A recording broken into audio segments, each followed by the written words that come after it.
Babli Majumdar Dasgupta daily life চ্যানেলে আপনাদেরকে স্বাগত। আমি আপনাদের হোস্ট বাবলি। আজ আমি পৌঁছে গেছিলাম হুগলি জেলার বনমালীপুর ব্রহ্মদত্ত ধাম মন্দিরে। বারুইপাড়া স্টেশন থেকে 15 টাকা অটো ভাড়া দিয়ে।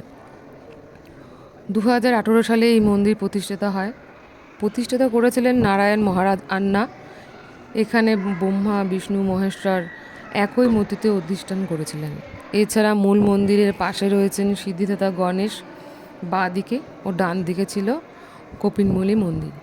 নিচে রয়েছে একটি শিব মন্দির।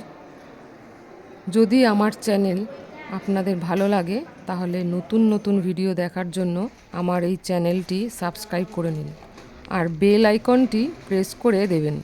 তাহলে আমার চ্যানেলে নতুন ভিডিও আসলে তার আপডেট আপনাদের কাছে পৌঁছে যাবে। ও হ্যাঁ, লাইক আর শেয়ার করতে ভুলবেন না কিন্তু।